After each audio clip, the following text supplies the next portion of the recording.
Assalamualaikum warahmatullahi wabarakatuh. Kami dari kelompok 1 di kesempatan kali ini akan menjelaskan tentang bagaimana membuat sebuah chart yang berbentuk diagram batang dan juga berbentuk lingkaran. Sebelum memasuki hal itu, di sini saya akan menjelaskan tentang CDM atau yang biasa disingkat dengan konseptual data model. Di kesempatan kali ini saya membuatnya di software Power Designer. Di CDM yang saya buat, ini totalnya ada 1 yang saya beri nama sebagai table person. Nah, di sini ini akan mengisikan sebuah atribut. Atribut yang ada ID orang, nama, sangu atau uang saku, dan umur. Untuk ID orang, ini itu tipe datanya sebagai integer dan sebagai primary key dari satu tabel ini. Primary key dan main key, ini dicentang dua-duanya. Untuk yang kedua, ada atribut nama dengan tipe data variabel char atau string. Di sini saya memilih variabel karakter, panjangnya 10.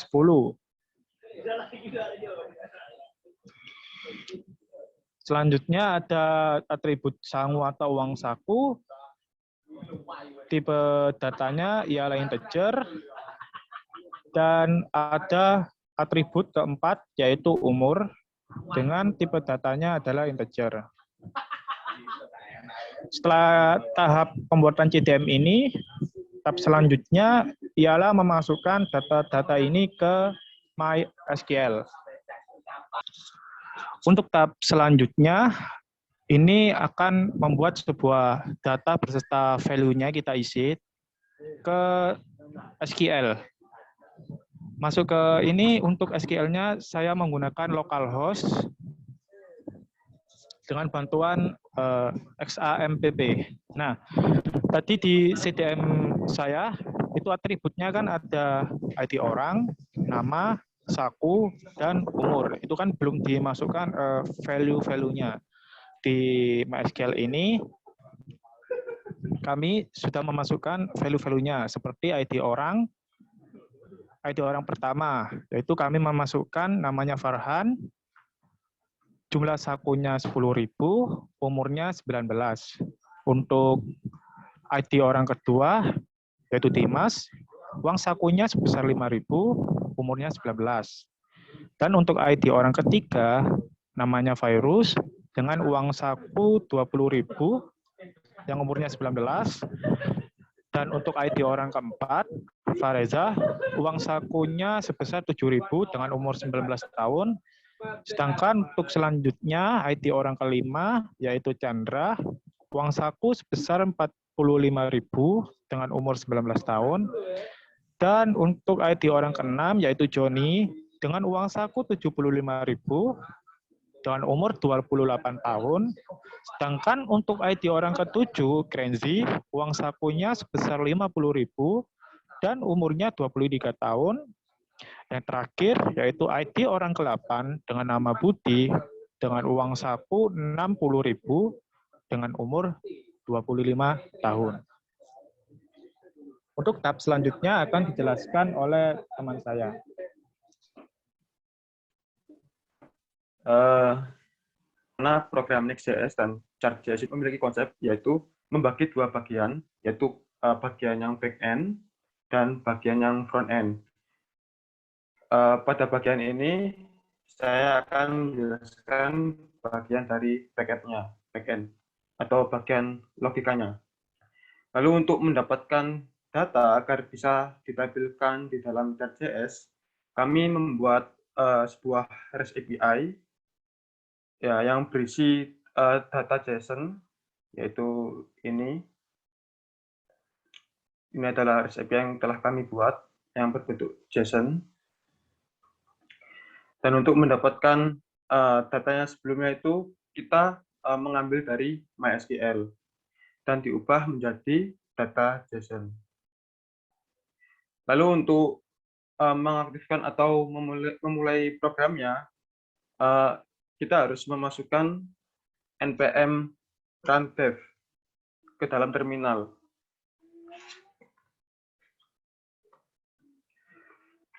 Sebelumnya juga npm run dev ini itu berasal dari package JSON yang script-nya sudah kami buat, yaitu nodemon index.js. Nodemon ini adalah package dari npm atau npm maksud saya. Dan selain nodemon juga, kita juga menginstal beberapa npm atau package, yaitu seperti body parser, course, itu adalah yang bagian yang sangat penting untuk membuat sebuah REST API, lalu ada express, lalu ada next, lalu ada MySQL. Yaitu untuk klien kami, klien database yang kami buat, yaitu menggunakan MySQL. Baik, selanjutnya bisa kita npm run dev ini.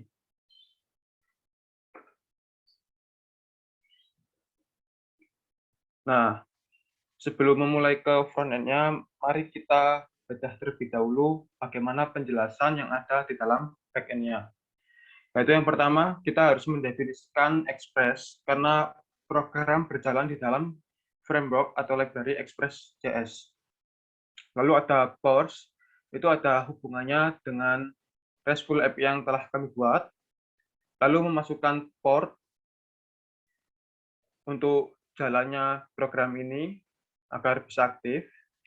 Dan selanjutnya ini ada bagaimana data kami itu bisa terambil, yaitu dari Node.js, lalu memakai Express.js, dan Next.js. Lalu mendefinisikan body parser karena sangat berhubungan dengan JSON di dalam RESTful API. Lalu ini adalah bagian yang bertujuan untuk melakukan post atau menambahkan data di dalam MySQL.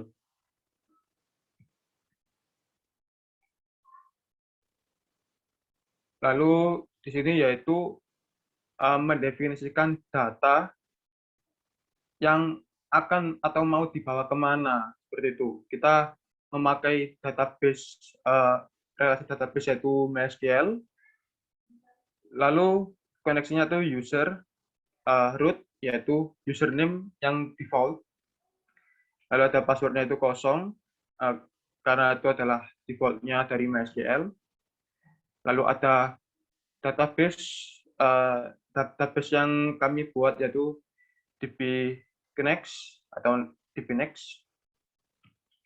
Lalu selanjutnya kita membuat link get yang berisi data orang yang telah dirubah dari data biasa menuju ke JSON. Data dari MySQL yang diubah menjadi dibentuk menjadi JSON, yaitu data REST API yang telah kami buat. Lalu di dalamnya kita pakai try and catch. Try itu berisi blok dari kode yang kami buat. Jika catch itu bertujuan apabila program yang kami buat ini salah, maka akan menghasilkan pesan error. Seperti itu. Lalu kita harus mendapatkan data orang dari tabel person, karena memang di dalam database dbnext kita membuat tabel person. Dan jika berhasil, akan mendapatkan atau menampilkan data JSON-nya. Itu ini. Dan ini sudah berhasil. Ya. Dan kami juga menambahkan fitur post, yaitu untuk menambahkan data tanpa kita harus menambahkan data secara manual melalui MySQL. Kita bisa menambahkan data dari Postman, software Postman.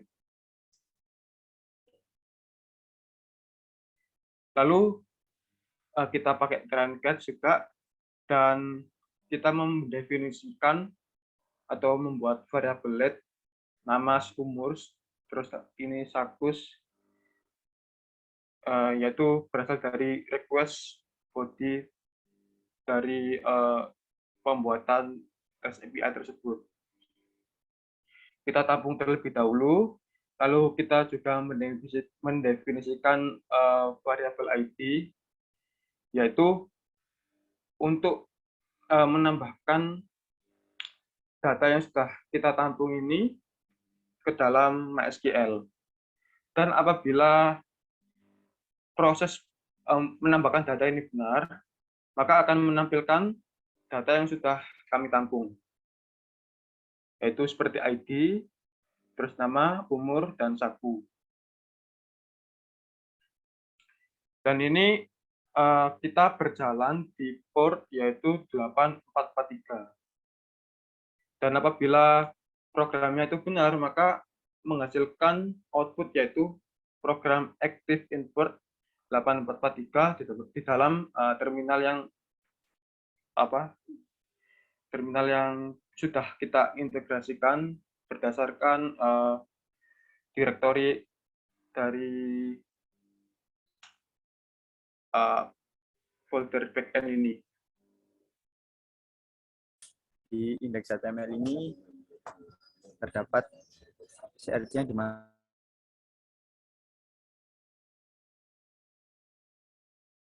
manipulasi DOM, yaitu menggunakan canvas ID yang berbentuk chart batang, lalu ada canvas ID yang mychart 2 itu untuk berbentuk garis, lalu ada canvas ID mychart 3 chart yang berbentuk lingkaran.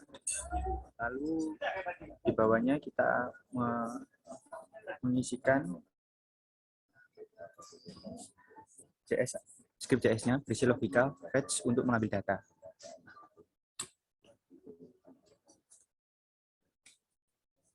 Lalu pada app.js, di sini kita mendefinisikan array umur untuk menampung data umur dan mendefinisikan array saku untuk menampung data uang saku beserta array nama beserta untuk menampung data nama. Lalu di async function atas, asynchron JS untuk mendapatkan data dari REST API yang telah dibuat dalam bentuk JSON. Lalu ada angka di bawah untuk mendefinisikan URL dari localhost. Lalu ada mendapatkan nama, kita menggunakan cons nama, data point, map. Lalu mendapatkan data umur untuk konsumer. Lalu di bawahnya untuk mendapatkan data satu kita masukkan satu. Lalu dari data di bawah terdapat console log untuk menyimpan data. Ketiga, async function data yaitu asynchronous JS untuk mendapatkan data dari REST API yang telah dibuat dalam bentuk JSON. Lalu cons URL untuk mendefinisikan URL. Lalu terdapat cons response sama dengan with fetch untuk melakukan fetching terhadap URL. Lalu ada cons data point untuk menjadikan data berbentuk JSON. Lalu cons nama sama dengan data point langkah 2 ini untuk mendapatkan data nama. Lalu ada cons umur untuk mendapatkan data umur dan ada cons saku untuk mendapatkan data saku. Lalu T umur dan T saku T nama ini untuk menyimpan data array yang telah terdefinisiasi.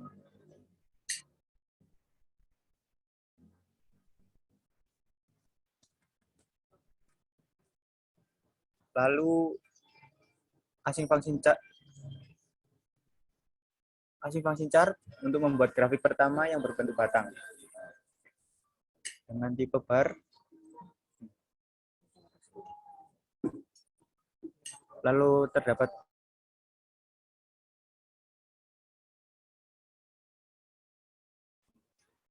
dengan tipe line, lalu terdapat background-nya berwarna biru dan garisnya berwarna hitam.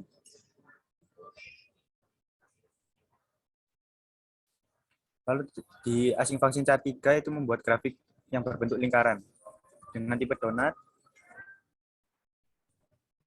warna border dan warna background sama seperti yang ada di chart 1 dan chart 2.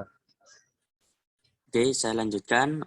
untuk penjelasan Chart.js. Ya, di sini kami telah menampilkan Chart.js dengan menggunakan data konsol ini. Ada 4 data points, nama, umur, dan saku.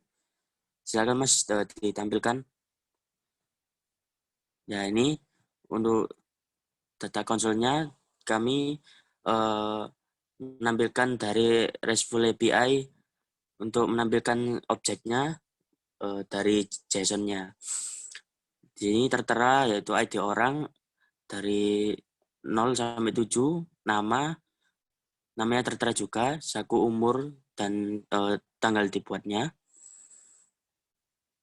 Oke, lanjut.